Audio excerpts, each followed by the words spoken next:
Los intercambios y la integración de diferentes culturas siempre han sido un motor del desarrollo de la civilización humana. En esta edición de Prisma, una coproducción de CGTN en español y Telesur, conoceremos a través de diferentes historias cómo la cultura une a China y América Latina.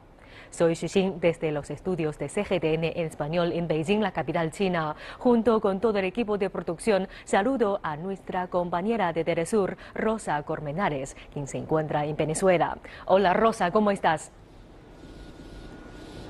Hola Xu, es un grato placer para mí saludarte en este nuevo capítulo de Prisma. Hoy te saludo desde Caracas, la ciudad capital de Venezuela, en uno de los sitios más reconocidos por los habitantes de esta hermosa ciudad. Se trata del Parque Ezequiel Zamora, conocido en años anteriores como Paseo Guzmán Blanco, Paseo Independencia o Parque El Calvario. Este último debe su nombre a la colina donde está construido este icónico lugar. Posee alrededor de 17 hectáreas de áreas verdes, monumentos y plazas. Tiene más de 130 años de antigüedad y desde este monumento histórico iniciamos el programa. Rosa, desde el Parque Ezequiel Zamora puede apreciarse todo el centro de Caracas y por lo que en ese lugar la población puede contemplar las verdaderas bellezas arquitectónicas. Gracias por mostrarnos este hermoso sitio. Y de esta manera empezamos el primer segmento de noticias culturales. Y les presentamos las exposiciones de este mes en el Museo del Palacio Imperial de Beijing, un destino ideal para los visitantes que planean una escapada durante la época de otoño. Rosa, por favor, cuéntanos cuáles son sus noticias culturales. En nuestro express de noticias culturales tendremos la 18ª Feria Internacional del Libro de Costa Rica, que tuvo como principal objetivo fomentar la lectura en esa nación. En Perú veremos la exposición No Veo, Presencio, que permitió a los espectadores adentrarse hacia lo místico de cada ser, dándole protagonismo a la identificación de la cultura peruana más allá de la interculturalidad existente. Veamos. Ahora vayamos. Los amantes del arte esperan con ansia la exhibición en el Museo del Palacio Imperial de Beijing de la célebre pintura Mil Li de Ríos y Montañas. Este pergamino fue elaborado por el prestigioso artista Wang Ximeng de la dinastía Song hace cerca de 1000 años. El pergamino de 11,9 metros de largo es una de las pinturas más célebres de ese periodo. Reconocido por su genialidad, Wang aprendió a pintar gracias a las lecciones del emperador Huizong y elaboró el pergamino con tan solo 18 años de edad. El Li del nombre de la pieza hace referencia a una unidad de distancia china equivalente a 500 metros. Esta será la primera vez que se exhibe en su totalidad. A pesar de que la mayoría de objetos expuestos pertenecen al Museo del Palacio Imperial de Beijing, otras 86 colecciones en exhibición se comparten con otros museos del país. Una de las exposiciones más notables es una colección de pinturas y trabajos de caligrafía de Zhao Wenfu, un erudito calígrafo y pintor del siglo XIV. Descendiente de la familia imperial de la dinastía Song, Zhao Wenfu heredó el talento artístico y el buen gusto de sus ancestros, y con ello alcanzó muchos logros en diferentes artes, como el grabado de sellos, la pintura, la caligrafía y la literatura.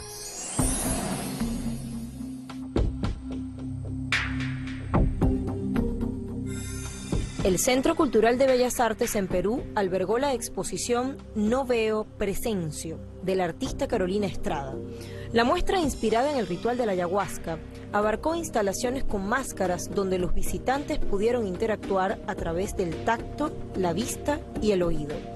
En esta exposición atípica, la autora expresó de manera crítica cómo se ha venido formulando el concepto de cultura e interculturalidad y además reflejó la complejidad en las distintas formas de comunicación más allá de las habituales. Sin duda, Carolina Estrada puso de manifiesto cómo la cultura y el arte pueden transformar la realidad a través de la imaginación.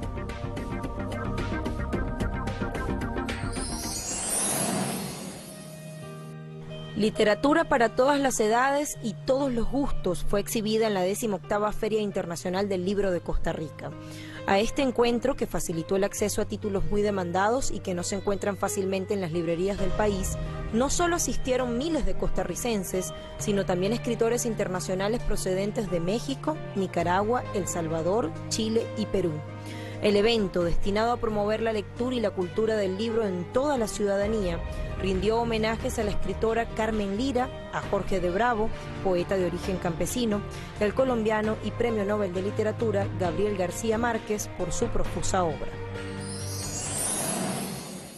En Nicaragua se llevó a cabo la 19ª edición del Festival Internacional de Teatro, Monólogos, Diálogos y más, de la mano de al menos 17 grupos teatrales procedentes de Argentina, Colombia, Costa Rica, El Salvador, Francia, México y el país anfitrión. En esta ocasión el Festival Internacional de Teatro de Nicaragua tuvo como tema central la desaparición de niños en Latinoamérica y el dolor de sus familiares. La cita teatral incluyó conciertos, espectáculos de narración oral y una exposición de pintura. Este año, el FIT rinde homenaje a Patricia Belli, pintora, escultora y precursora del arte contemporáneo en Nicaragua.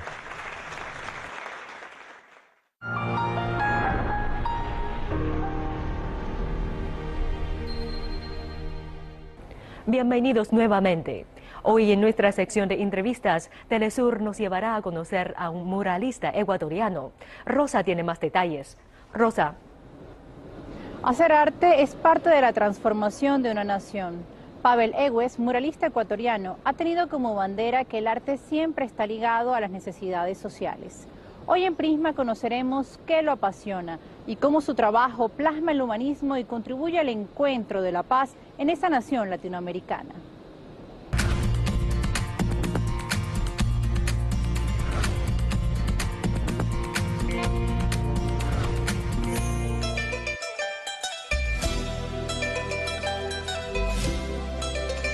Yo empiezo a los 15 años en el Colegio de Artes Plásticas de la Universidad Central. Descubrimos lo que era fundamentalmente un hecho que marca una ruptura en América Latina, que es el muralismo mexicano. Nació a partir de la Revolución Mexicana a principios de siglo y que tiene autores imprescindibles para el arte universal y para el arte de América Latina. Antes América Latina estaba condicionada a los cánones europeos y a partir del muralismo encuentra una vertiente fundamental en sus propias raíces ancestrales, históricas. Los personajes entran a la pintura especialmente como gente del pueblo, pero también como íconos de la cultura y de la lucha popular.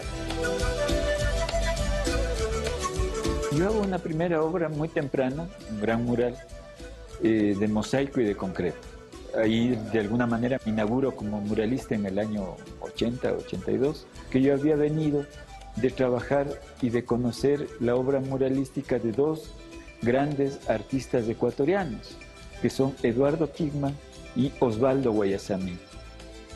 Con Osvaldo Guayasamín yo tengo una amistad temprana, empiezo a colaborar muy joven en sus proyectos de murales, y luego hago un recorrido por todas las técnicas del muralismo, ¿no? Y en varias ciudades están obras mías. Un método tal vez que fue muy importante fue cuando hice el mural Grito de la Memoria, ¿no? Cuando se me encomienda esta obra, yo recojo todo el material que hizo la Comisión de la Verdad. Empecé conversando con las víctimas, haciendo talleres con las víctimas, y fue surgiendo una serie de 100, 200, 300 dibujos.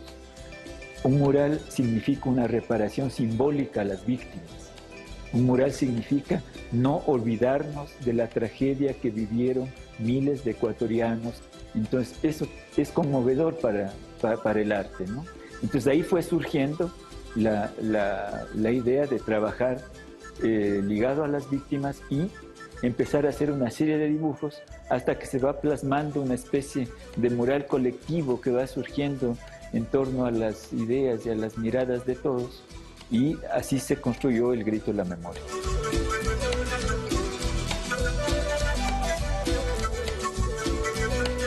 El mural de la Universidad Andina tiene una cosa muy simbólica y muy entrañable. Cuando se construye la Universidad Andina, el rector de la universidad me llama y recuerda que teníamos un mural guardado, y además que tenía el nombre y la figura de Simón Bolívar, ¿no?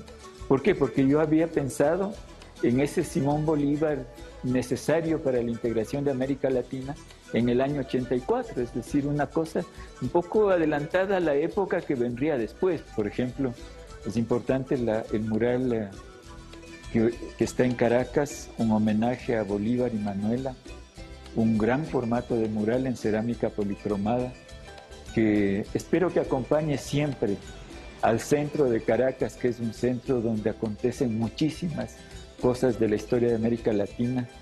Caracas siempre es un referente de la cultura latinoamericana y de la política latinoamericana.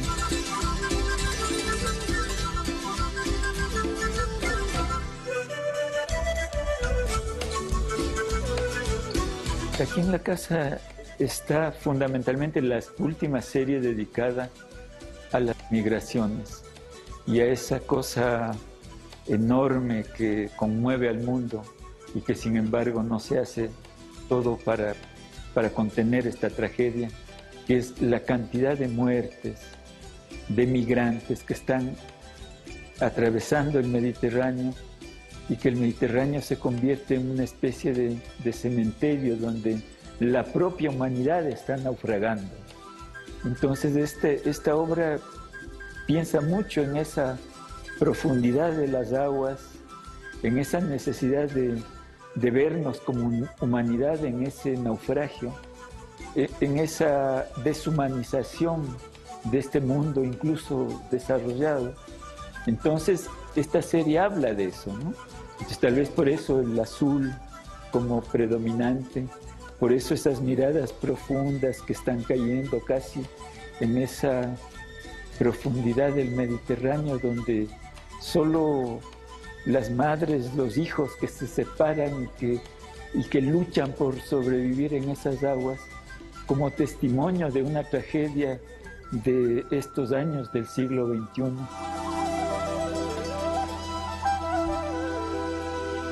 Un fragmento del Grito de los Excluidos, y lo hice con mucho cariño en la universidad porque además la Universidad Salesiana siempre fue un referente que acogió la lucha del movimiento indígena, es decir, cuando las grandes movilizaciones indígenas venían desde las comunidades de la sierra o de la Amazonía, los únicos que brindaban reposo, auxilio, primeros auxilios, podían dormir los indígenas en la Universidad Salesiana. Entonces, un poco en homenaje a esa causa, hice este mural.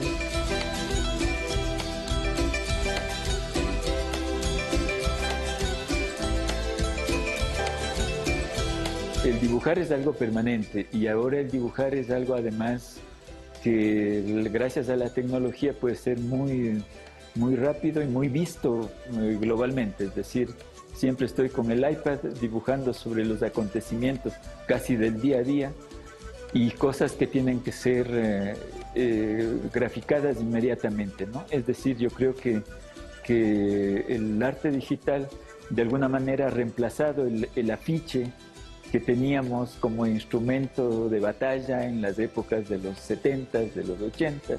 Ahora nuestro instrumento es más bien un iPad donde podemos claramente graficar, dibujar y decir con pocas palabras, como por ejemplo el último que hice, que es Nada para la Guerra, cantado por voces maravillosas de los artistas venezolanos.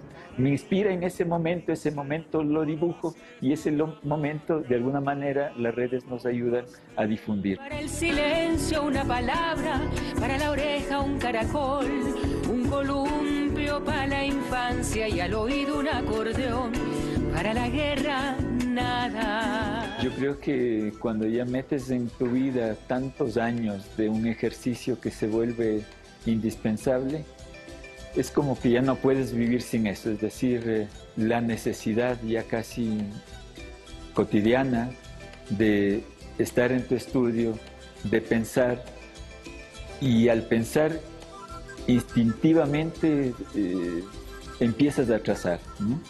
Y ese trazo es el que te va sumergiendo en el próximo y en el próximo, es decir, cuando es profundo, cuando está hecho con la paciencia del artista, cuando no está mediatizado por lo comercial, ni por las galerías, ni por los mercados del arte, el arte sigue siendo una manera propia de mirar al mundo, sin esa necesidad de que ese arte tiene que ser un espacio de encuentro, y encuentro con el ser humano fundamentalmente, ¿no?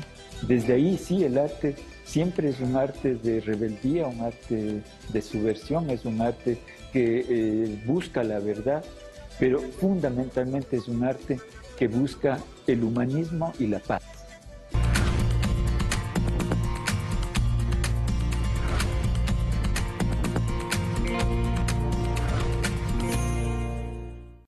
El significado del arte para Pavel Egues es cristalizar los legados simbólicos de las luchas sociales en América Latina, y esto lo ha reflejado en cada uno de sus murales a lo largo de los años. Ha sido un placer conocer a este personaje en Prisma.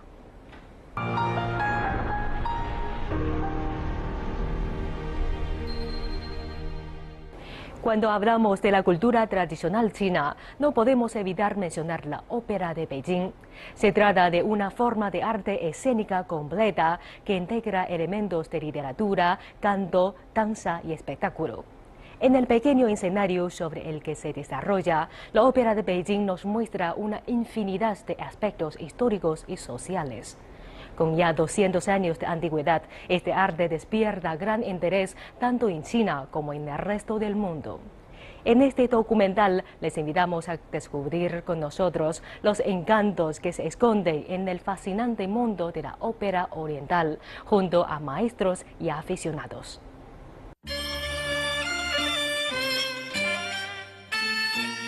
La ópera de Beijing es uno de los 5 grandes tipos de ópera de China y el arte escénico más representativo del país. Hace más de 200 años, durante la dinastía Qing, los artistas de ópera procedentes del sur de China eran muy apreciados por la realeza y solían acudir a Beijing a realizar sus actuaciones. Los intercambios constantes y la fusión entre las óperas del norte y del sur desembocaron en la aparición de la ópera de Beijing. Así, esta forma de arte adquirió una fama creciente entre la gente común, cautivando al público tanto de China como de ultramar. A día de hoy, la ferviente pasión sigue latiendo con fuerza. Desde las prestigiosas academias hasta las calles más angostas de la ciudad, el entusiasmo por la ópera se transmite por igual.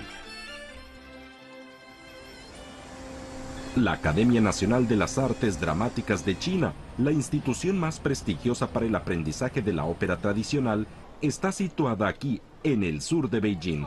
El nuevo curso académico acaba de comenzar y los recién llegados estudiantes están ensayando para su primera actuación.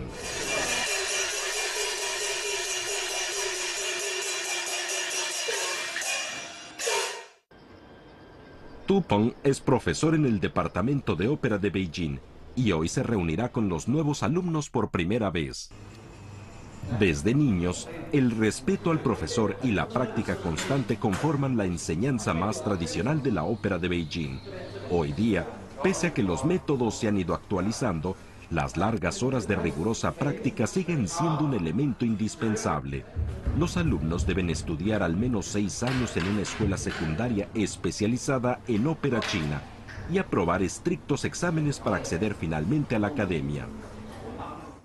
培养一个京剧演员，非常的难，非常难。我们作为一个京剧演员，需要从小开始练功，最好是从8岁到12岁就开始进入这个中专的这个训练，6年中专，4年本科。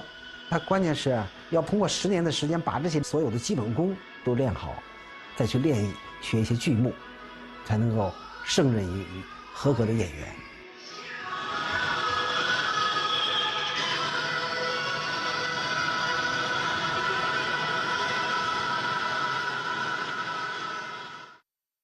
Existen 4 tipos de personajes en la ópera de Beijing: Shen, Tan, Jing y Chou. Shen representa al protagonista masculino y Tan es el protagonista femenino. A Jing se le reconoce por su colorido maquillaje. Finalmente, Chou es la figura cómica de la obra. Cada tipo de rol también contiene subcategorías. Por ejemplo, en los personajes Shen, Lao Shen representa un señor de edad avanzada. mientras que Xiao Sheng es un chico joven. Y Wu Sheng simboliza un guerrero. Todos los artistas de la ópera de Beijing deben dominar 4 destrezas básicas a la perfección: canto, recital, actuación y artes marciales. 京剧的舞台是非常干净啊，它没有很多的这个布景，全靠演员的这个表演来表达它的场景。作为一个京剧演员的话，那都得是文武双全才行嘛，唱念做打俱佳。官司归故里，登门叩谢。我从6岁就开始登台了，因为这个，受家庭的熏陶嘛，啊，就是从小就喜欢京剧。中门上人也，美龙镇。当然，京剧的那个唱是第一位了。那么我们京剧演员呢，也是需要练发声的。发声方法，它是能够帮助一个演员艺术生命能够延续，能够延长。因为京剧都是1晚上的戏嘛，你要保持2个小时不断的唱，能够盯得下来。因为我呢就是学老生的，我们夸张的就带髯口、带胡子的这个叫老生。我们都画一些妆比较淡。越淡越好看，我们叫清水脸啊，基本上就铺点粉，弄点胭脂，淡淡的胭脂，也还是朱红的，弄点这个黑的眉毛，它就是讲究神呢，这神出来就行了。根据你的脸型，而且还得要稍微带一点点红，就是为了显示出台上稍微带一点红的更漂亮。这是咱们这个中国的传统的这种习惯啊。对，那就行了，是吧？啊，对，这可以办戏了。对。勒头也是一个很重要的程序，他就把那个眉毛，他稍微的，他得立起一点，那你必须要勒得紧一点嘛。这个头要这样勒起来，它显得非常精神。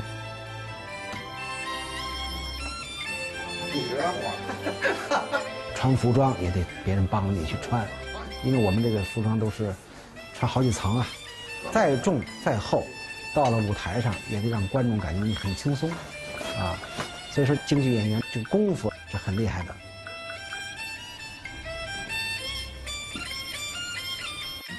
天大人之命望，因为京剧的整个的一门艺术，它是夸张的艺术，它是表演也是夸张，也包括这个老生的这个胡子，他就是用这些瓤口啊，来表现一些人物的内心感情、内心这个动态。像这个水袖啊，加上这个瓤口，然后呢，打他，你看这也动，这个头也动。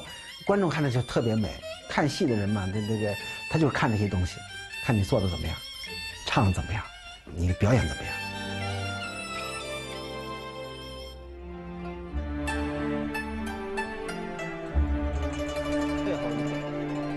Bai Zhexin es un estudiante que se ha graduado este año y que ha conseguido un puesto como actor en la Academia de la Ópera de Beijing.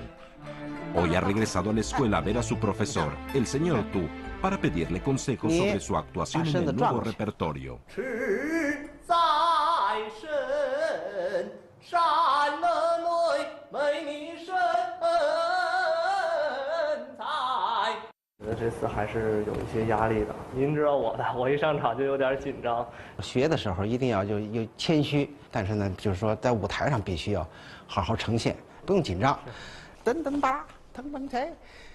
El repertorio que está preparando Bai Zhexin se llama El dragón juega con el fénix, una serie de obras tradicionales que cuentan la historia de amor entre un antiguo emperador chino y una plebeya.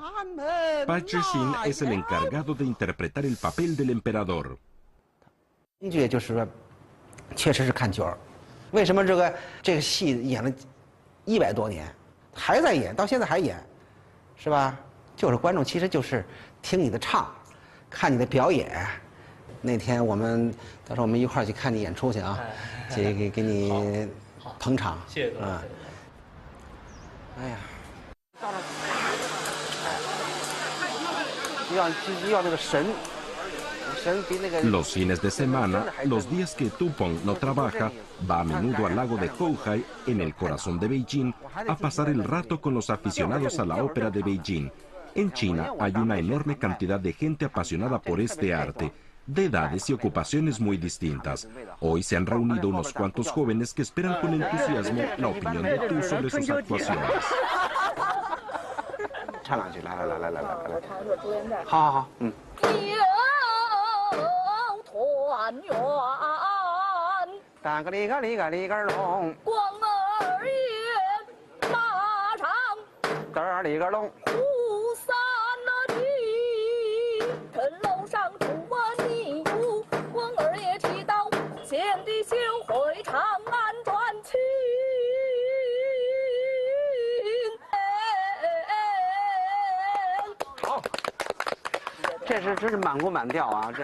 杜老师，就是我在刚才唱的时候啊，我觉得就尤其第3个哗啦啦的时候，我就感觉哎，我这个气呀拖不住了。您能告诉我这个应该怎么解决吗？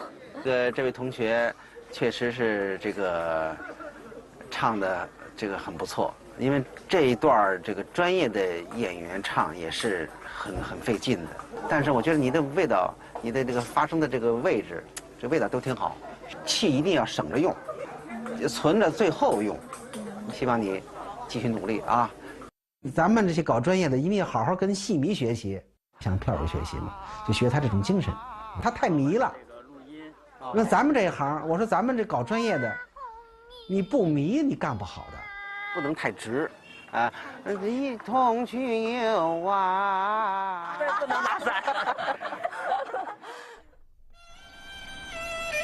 Ha llegado el día de la actuación de Tai Zhixin y Tupong va a ver a su alumno en la zona de bastidores. 怎么样？这个状态不错吧？还行，放松一点，没事儿，注意一些细节。El profesor ayuda al alumno a colocarse los últimos detalles del disfraz y le acompaña en este intenso momento lleno de significado en el que subirá a la tarima por primera vez. El joven luce unas larguísimas barbas como parte de su atuendo para interpretar a un emperador de más avanzada edad, mientras que el público ya va llenando los asientos antes de que comience el espectáculo, ansiosos por disfrutar de esta oportunidad de ver el tradicional repertorio con un novísimo reparto. El antiguo arte de la ópera de Beijing ha seguido creciendo gracias al incansable esfuerzo de todos estos talentosos artistas y del gran entusiasmo de su audiencia.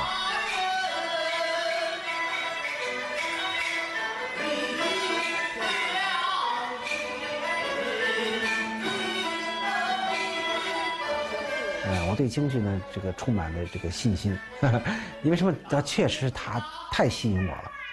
我会把我的这种劲头啊，我传递给观众，传递给我的这个学生，让他我也感染他，让他将来让他也感染观众，感染他的学生。